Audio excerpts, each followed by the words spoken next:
mo ng volume-an kasi na ano ko.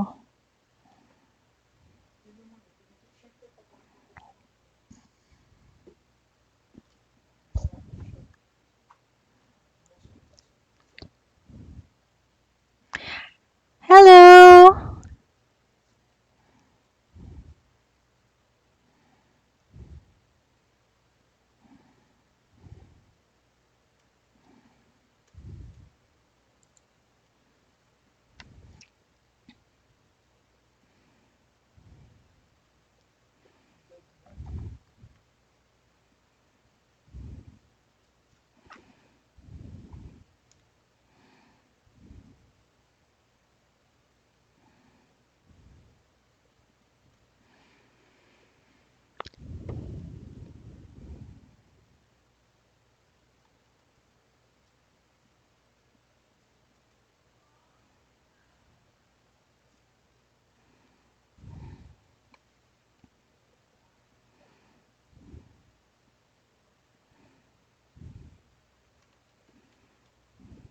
Ayan.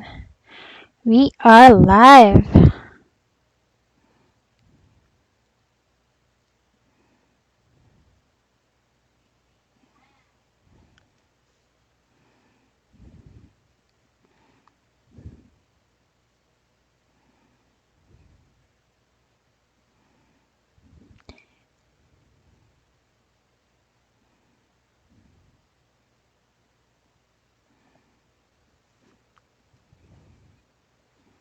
Hindi tayo lumalabas Wait lang.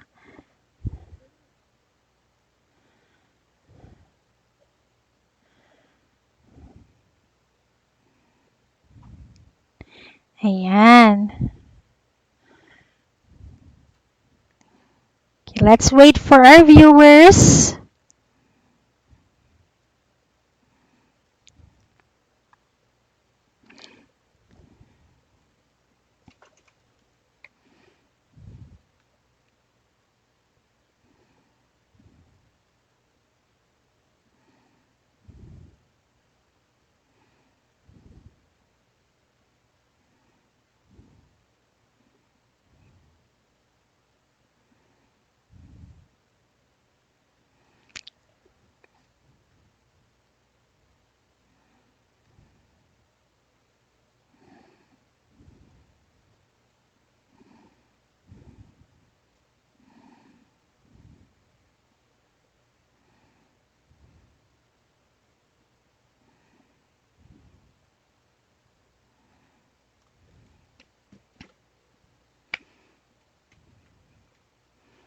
Ayan. Okay, wait na po natin. Good evening, everyone. Thank you for joining me on today's live webinar. So, today is our another day for us. It's our episode 6. And sa makikita niyo yun sa screen natin ngayon, it's another topic that we have after having or celebrating our Holy Week. I hope everyone is okay with your family sa lugar ninyo. Maraming salamat for watching. Ayan. Chiel May. Hello, Chiel May. Thank you for watching. Pa-share naman. Miss Jenny, pa-share din po ng live. Thank you. Okay, so for today's topic, we will be discussing all about how rentals can be a source of a passive income. So, passive income through rentals. Yan ang topic natin for today. So, before we begin, I would like to introduce myself muna sa inyo. Ako po pala ang inyong host for tonight. Ako po si Jennifer Isla. Graduate ako ng education sa Philippine Normal University. Isa po akong guro sa loob ng 5 years. 5 taon po ako na nagturo sa preschool sa mamaliit na bata. And I left education or I left academe after 5 years and I transferred sa BPO company. So, hanggang ngayon po, I'm a full-time employee of a big BPO company in the Philippines. And while doing so, I'm also 6 years na doing a part-time on real estate na mas 6 years na po tayong part-time property consultant. So that's me. And balikan lang po natin yung mga topics natin nung nakaraang linggo. So nagsimula kami last Sunday. Nagsimula po kami na pinakilala sa inyo sino ba si Urban Deca Homes. Tapos the next day after that, pinakilala po namin yung project namin sa inyo, yung aming favorite project or ang pinili namin na project, which is the Urban Deca Homes Ortigas. Yan. Kasi medyo maraming project si Urban Deca, so namili muna kami ng isa. So yung Urban Deca Ortigas pinakilala namin, and then pinakita namin yung mga details ng project. Tsaka ano yung mga sample computations niya, pinakita din namin yun nung day 3. Nung day 4 naman, kinuwento namin sa inyo paano makakapag-reserve online kahit nandyan lang tayo sa convenience ng mga bahay natin, sa mga bahay-bahay natin. And then, after that, the last day of last week, we had a webinar about the benefits of living and investing in a condominium. So those were the topics that we have discussed. But for today, our topic will be all about passive income through rental incomes. Ayan. So before we begin, this is just a topic that we have a little quote or a wise words where it says, excellence is the gradual result of always striving to do better.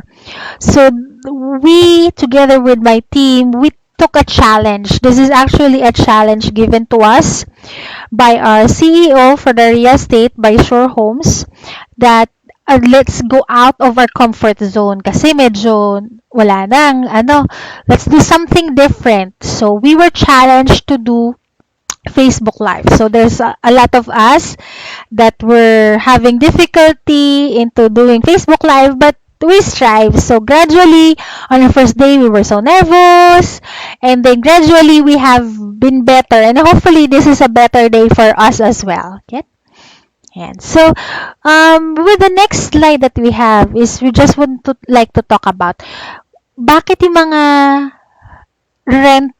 landlords, yung mga ano nga term for landlords, mga kahera natin, kahera ba?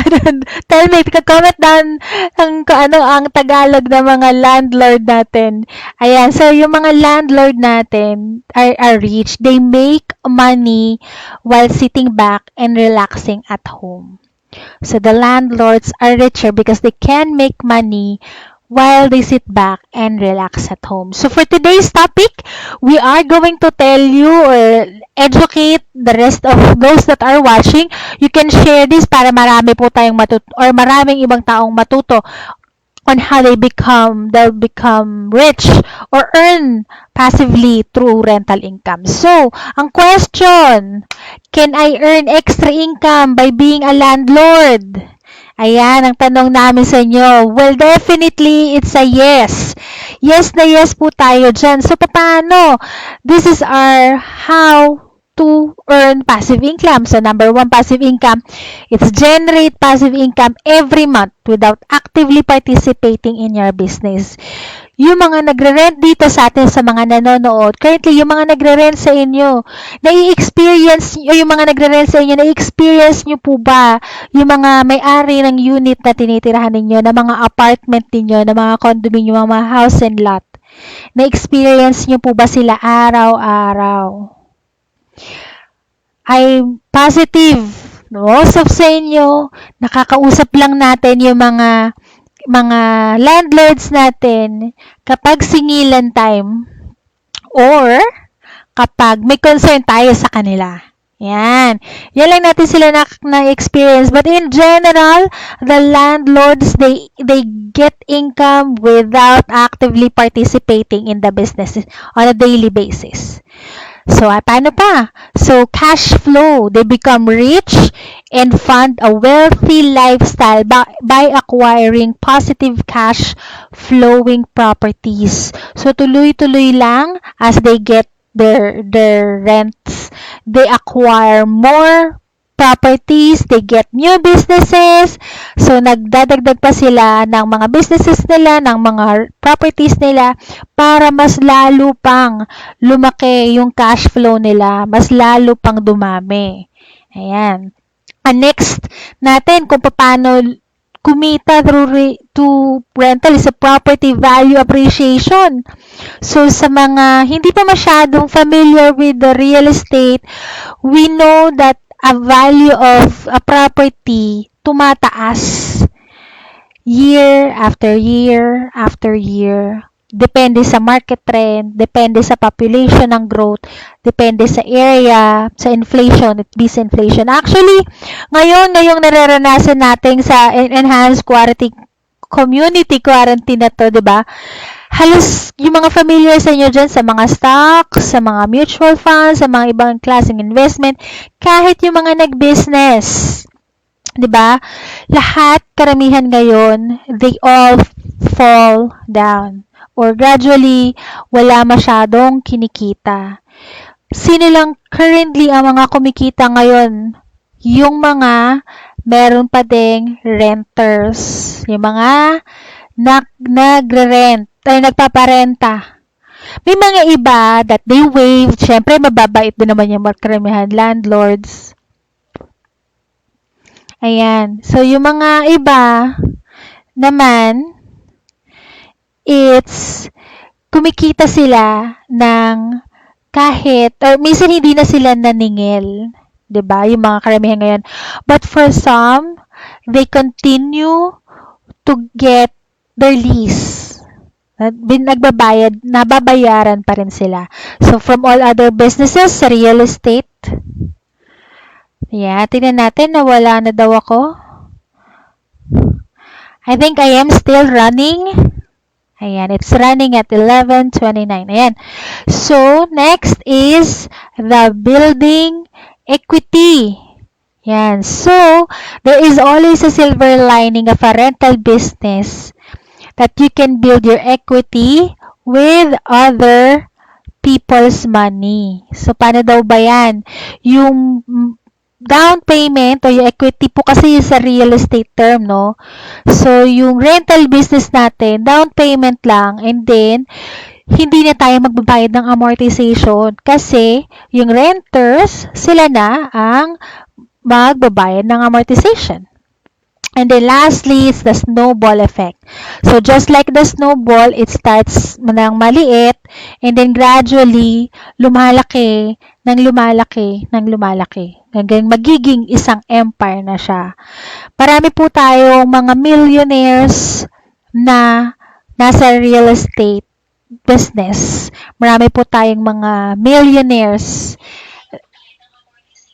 that is because they have been acquiring the assets. So, once nandun na sila sa momentum, dire-diretso na lang sila. Okay? So, next is the different types of rental income. So, we have the long term, we have the short term, and then we have the bed space. So, let's talk about all of that on our next slide. So, yung first natin is ang property profit from a long-term rental. So, here's an example on your screen right now. Is an example of a 2-bedroom unit. The 2-bedroom unit is a bare unit na madalas pinarerentahan ng bare ng mga tenant. Ayan. So, example, a sample price is that itong 2-bedroom unit na to, you can lease it sa 15,000 pesos. So, depende pa sa inyo, sa mga landlord yan. Minsan, tinataasa, depende syempre sa galaw ng market, di ba? So, 15,000. Example, you have your unit leased ng 15,000 pesos kada buwan. Sa loob ng 12 months, sa isang taon, meron kang 180,000 pesos. So, anong ibig sabihin yan? For the rest of na nasa sa inyo yung title at sa inyo nakapangalan, yung property, tuloy-tuloy na meron kang guaranteed 180,000 annually. So, pag nawala na tayo ng trabaho, medyo may edad na tayo, kahit pa paano, kung hindi ka nakapaghanda ng maayos, meron at meron papasok sa yung kahit pa paano 15,000 a month. Pero syempre, wag ka. Kasi pagdating ng matagal na panahon, di ba, tumataas ng tumataas. So, pwedeng yung 15,000 na renta ngayon is 18,000 na bukas. Tapos, after ilang years ulit, 20,000 na. So, hindi nyo masasabi. Ayan. So, experience po lang, meron kaming mga clients na, ma-share ko lang, no? Meron kaming mga clients na bumili ng property. So, dati, ang amortization nila, it's 8,000 pesos lang. So, sa isang 8,000 lang ang binabayaran nila kasi nakapag-ibig sila. Tapos, yung pinapaupahan nila nung una, 10,000 pesos. So, 8,000 binabayad nila sa pag-ibig. Meron silang take-home na 2,011. Extra yon, extra. Tapos, ito namang next na taon, medyo gumanda. Naayos na, develop na yung lugar. So, yung dating pinauupahan nila ng 10,000 pesos, ginawa na nilang 15,000 pesos. Madami pa din talagang umuupa. May kumukuha pa din year after year. So, yung inabayaran nila 8,000 pesos sa pag-ibig, meron silang take-home na 7,000 pesos. So, yan, every year yun. Every month, meron silang 7,000 pesos. So, ang ginawa nitong unit owner ngayon, yung extra niya na kinikita, ni-reinvest niya. Kumuha ulit siya ng isa pang property. Dinagdagan lang nila ng konti. So, tapos, yun na naman, paupa na naman. So, ganun siya ng ganun every month. So, nag-acquire sila ng property. This is one form of how you can earn passively. The next is, ito medyo maraming sa atin ngayon, is yung mga bed space. Ayan. So, sa bed spacer, meron yung mga, especially yung may mga meron mga bahay sa mga probinsya nila, pero nandito sila sa Metro Manila nagtratrabaho, dito sila nakatira. Ayan. So, nagtitipid. Siyempre, 15,000 pesos, medyo hindi ko yata kaya yun. 15,000, sweldo ko na yun eh. So, paano tayo makakatipid niyan? Paano natin pagkakasyahin? Bed space muna tayo. So, imagine mo kung ikaw ang landlord, yung bed space mo, yung 2-bedroom unit mo, ayan, nandito sa picture natin. Yung 2-bedroom mo, dalagyan mo ng double deck bed or yung bunk bed na tinatawag. Tapos, pauupahan mo yung isang space ng 4,000 pesos. So, yung dalawang kwarto mo, merong 8 na space. At 4,000 pesos, so that's 32,000 a month. O, diba? Grabe, parang sweldo na ng na supervisor. Pero, hindi ka nagtatrabaho. Hindi ka kasing magtrabaho pag supervisor ka. Meron ka ng 32,000 pesos. Sabihin mo na bawas mo dyan yung binabayad mo sa amortization. Sabihin mo na 20,000 amortization mo. Meron ka pa ring 12,000 pesos. Parang masaya na rin. May 12,000 pesos kang extra. Buwan-buwan. Nang wala kang ginagawa. Hindi ka napapagod, hindi ka nahihirapan. Minsan tinetext-text mo yung mga yung mga borders mo.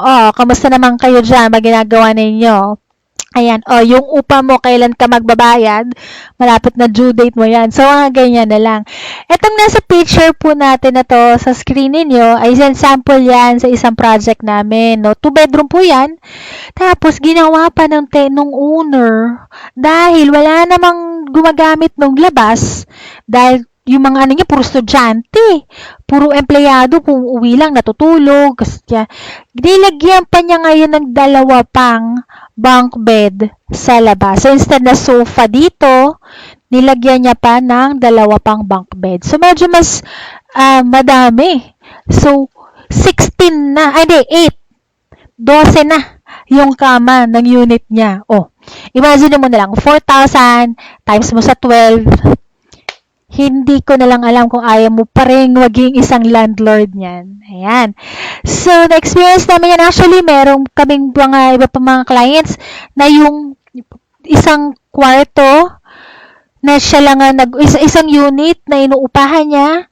Tapos, ginawa niya yung may extra kasi na space may extra na kwarto. Nilagyan niya ng bunk bed, pinaupahan niya, o adi ayan, meron na rin siyang extra income. May katulong na siyang magbayad dun sa binili niya na unit. Kasi 2 bedroom mag-isa lang naman siya dito sa Manila. Binili niya yon originally kasi syempre pagdating ng tamang panahon, magkakapamilya siya, magkakaroon ng anak, so pinrepair niya na yon. Pero yung space currently, hindi niya talaga kailangan. So, pinapaupahan niya pa muna. Actually, yung si unit owner, yan, nandyan din siya. Okay? Next natin, ito, pinakamaganda. Very in demand. Very in demand to ngayon. Is yung short-term rental. So, yung mga short-term rental, ito example lang namin mababang example na to for a 2-bedroom unit. Yung 2-bedroom unit na yan, paupahan mo ng Airbnb, Booking.com, or any daily rentals. At imagine mo, 2,500 lang per night. 2,500 per night. At 25 nights. Sabihin na natin yung 5 araw ginamit mo, doon ka natulog, doon ka nagpahinga. Then the other day, general cleaning ka. So, wala yung araw na yan. The next day, napagod ka kasi nagpa-general cleaning ka di natulog ka ulit doon sa sarili mong unit. Ay, tapos may dumating kang kamag-anak galing abroad. Sige, dito na kayo tumira sa amin. Ako na bahala sa inyo. Ayan. So, may mga araw pwedeng mawalan ng tenant. Pero based on our experience, ito share ko lang, based sa experience namin dito sa Urban Deca Towers namin na nasa EDSA, is 13 square meter. Yung mga Airbnb doon, sobra. Yung, naging pwesto na ng mga red doors, ng mga Oyo, ayan, nadyan na sila. Tapos, so, iba-iba pa mga Grace's Place, mga Rom's Place, ayan, sobrang dami na nagpapa-Airbnb doon sa project na yun. So, minsan, may mga araw sila na 10 na unit ng owner. 10 unit na. Kulang pa. Grabe, nanghihiram pa sila sa kapwa nila na Airbnb. Actually, minsan kami, pag may mga lumalapit sa amin na gustong magpa-daily, ganyan, binabato namin sa kanila, sinasabihan namin sila, oh sir, may ganito po may ganito, may available ba kayo? Ay, grabe. It's almost every day, pag nag-share ako sa kanila ng client, lagi silang fully booked. Every day. Kahit kami personally, kasi unit owner din kami doon, kahit kami personally, hindi namin magamit yung unit namin doon for a daily dahil fully booked. And it's everyday kami na fully booked. Hindi kami nawawalan. Ayan. Hi, Miss Odessa. Good evening. Chill, Ian. Kamusta po kayo dyan? Ayan. So, ito po yung mga possible na income natin sa pag kumuha tayo ng property. So, meron tayong long-term rental. So, nakakatulong na yun para magbayad sa amortization mo. Meron tayong mga bed space. Yan, bed spacer, malaki rin ang kita sa bed spacing. And of course, yung ating short-term rentals or Airbnbs or Booking.com. Yan, at malaking kitaan din yan. So, these are just iba-ibang methods of how you can earn through passive income. Pero syempre, before you take the leap, before you acquire an asset, so medyo malaking decision making kasi ito we have some tips for you para you can build that passive income. So number 1 is save until it hurts each month. Save until it hurts each month. Medyo masakit siya, ginagawa nga to at nabasa ko yung number 1. Sabi ko, parang sakit nito, But it stands true. Based on experience, you should be at a minimum saving 20% of whatever ang income mo on every month. You must learn how to pay yourself first kasi ikaw ang nagtatrabaho ikaw ang napapagod, ikaw ang nagpapakahirap, 'di ba? Hindi naman sila Citibank ang nagpakahirap sa 8, 9, 10 hours mo. Hindi naman si Meralco, hindi naman si Pag-ibig. Although yes, I will not argue with you. Kailangan natin sila. Pero what we're trying to say is that dapat pag dumating si income, madalas sa atin, karamihan isa, ang income natin ay sweldo. So, pag dumating si sweldo, 20% doon, sarado kandado para sa savings. So, after mo masave yan, yung 80%, dyan ka ngayong gagalaw. Actually, yung 10% pang tithes mo, you give back to the Lord. But some does not believe on that. So, you all make sure na you pay yourself first. Ayan. So, hanggang una masakit, ang hirap 20%, talo pa nitong talo pa nitong Bombay. Pero, eventually, when you get the use of it, when you get the hang of it, yung 20% mo, minsan tataas na, mag-30% ka na ng tinatabi, 40% na. Ay, kaya ko naman pala, ito lang yung ginagastos ko naman. Actually, ngayong atong na-experience natin, ako kasi, like I said earlier, I'm a full-time employee. So, every 15, 30 years, sumusweldo. There are days that the ends does not meet. Ayan. But, because we have learned how to save ng iba-ibang type of savings, ayan, hanggang sa naging okay na, kalma na, hindi na siya masyadong masakit.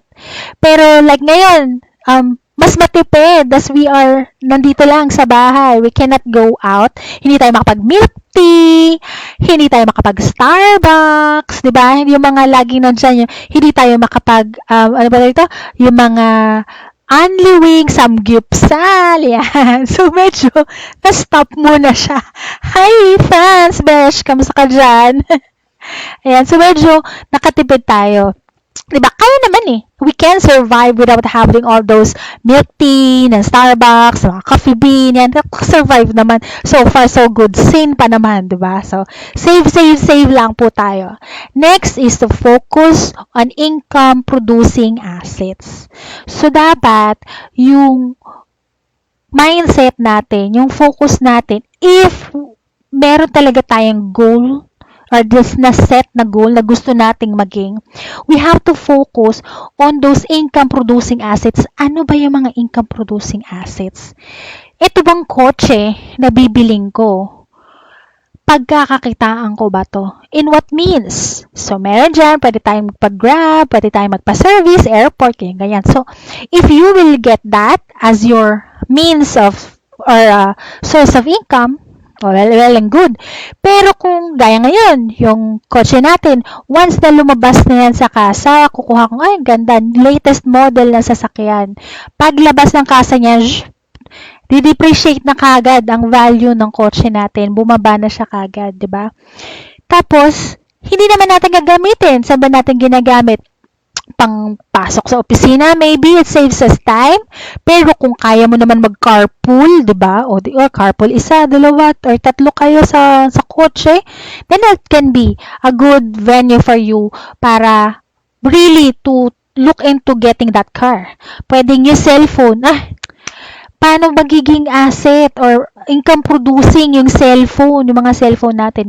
If you use yung cellphone ninyo para kumita ng pera, like ito sa mga online businesses, then that's a good means for you to get those products. Ayan. So, you can have that. Pero kung yung binili mo siya just because it's in, just because I want to be in, I have to have the latest gadget, I have to have the latest bag, then that is not setting you to your path sa goal ninyong to become rich or to have extra money by the time. Next, number 3, start as soon as possible.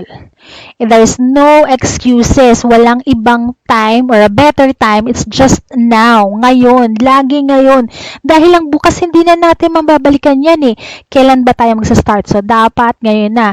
Example po natin, this This property, na second property that we have acquired, when it started developing, wala pa, lupa pa lang siya.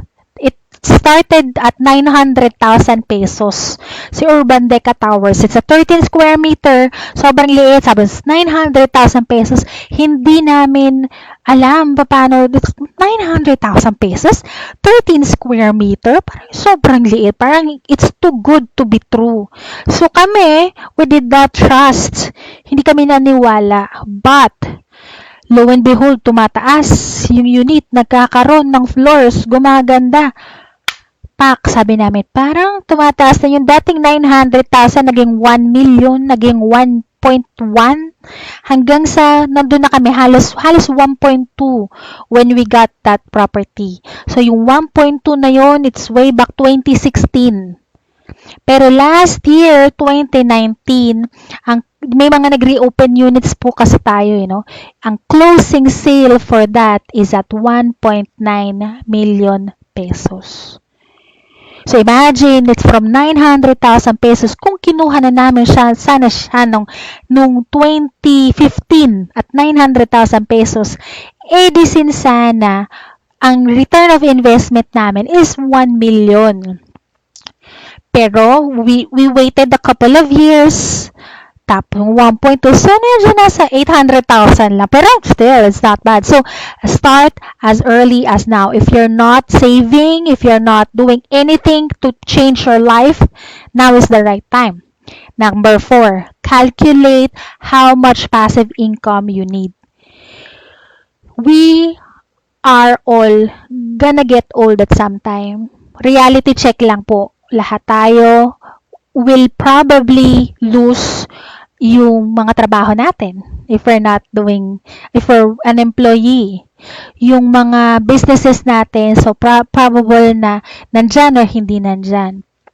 So, pag tumanda po tayo, sabihin na natin 20 years pa after retirement, do you have enough income or do you have enough money to sustain your lifestyle? And take note, pag mas may edad tayo, mas dumadami ang maintenance natin and hospital bills. So, syempre, medyo dumadami ng mga sakit-sakit natin. So, you have to know magkanong passive income bang kailangan kong kitain pagdating ko ng 70 years old, 80 years old, 90 years old, 100 for God. Thank you, Lord. Binigyan mo po ako ng 100 years. So, yan. Medyo kailangan maisip na natin siya. So, it's okay if from time to time you treat yourself to live on the now, pero it's always an greatest idea if you prepare for your future. Dahil hindi naman po din magiging okay if we will be having a luxurious panahon ngayon na medyo may bata-bata pa tayo. Tapos, pagdating natin ng senior years natin, anak, meron ka ba dyan extra? Baka naman, or something like that. So, mas maganda na nakaka-prepare tayo for ourselves. And lastly, and it's number 5, you make sure you are properly diversified. So, when we say diversified po is kalat-kalat or madaming venue, madaming streams. Sabi nga nung isa naming inspiration, ano ang pangalan ito? Kailangan meron kang at least 7 sources of passive income. 7 streams of passive income. So, kung kumikita ka dahil empleyado ka ngayon, check 1. O number 2, ano pa ba? Ay, nagtitinda ako ng ice candy kasi sayang ang laman ng ref namin. Wala, tubig lang, naglagay na lang ako ng ice candy. Pack. Number 2. Number 3, meron tayong mga stocks, mutual funds, insurances, yan. So, that's another way for you to save. Number 4, real estate, definitely, yan. Another good source of income. Syempre, hindi ko papaiwanan yon, real estate. And then there's a lot more. If you can have a lot more sources of income, the more the merrier. Pero dapat kalat-kalat siya. Kasi, gaya ngayon, di ba? So those of you that are watching, ang stocks, ang mga investments natin, if you have stocks, bonds, yan. So, medyo yung business, medyo mababa. But if you have diversified it, so at least meron ka pa din dyang umiikot, nagre-revolve. Sabi nga nila, don't put your eggs in one basket. Kasi pag natabig yung basket, tatapon na lahat ng egg, basag lahat ng egg. Wala ka nang mapapakinabangan. But if you put your eggs in a different baskets, meron at merong maiiwan sa inyo kahit paano. So those are just key tips that we provide in building enough of a passive income, right? So that's it for me. If you have any questions or concerns, or you are interested to be a part of to do real estate as your part-time, let us know. My number is 0917-813-5219. You can also email me at jenniferisla.deca@gmail.com. Also, we have our Facebook, our Twitter, our Instagram, our YouTube. Mostly, you will see that if that's mine, we use Urban Deca Homes as the name. Tapos, you will see that my number and my profile will be somewhere on those social media accounts. Alright, so before I let you go, I would like you to watch out for our upcoming episodes. So bukas, our topic for tomorrow, same time, around 11 o'clock, episode 7 natin is why we need to buy now and not later. Ayan. Episode 8 natin, of course, is the referral incentive program. This is a very good program for you to watch also. Episode 9 natin is how to be a real estate salesperson. Ayan, paano maging katulad namin, medyo may extra income. And then, episode 10 is a property tour. So, we will show you around, hopefully, a virtual video of our projects. And then, as a bonus, since dahil napaka-thankful namin sa inyo, we will have a couple more topics to discuss, adding to the 10 that we have originally planned. Okay? So, with that, before I let you go, just another wise words coming from the richest person in the world, si Warren Buffett. If you don't find a way to make money while you sleep, you will work until you die. Grabe. Sobra na sabi ni Warren Buffett, magtatrabaho ka hanggang mamatay ka if you don't find a way to make money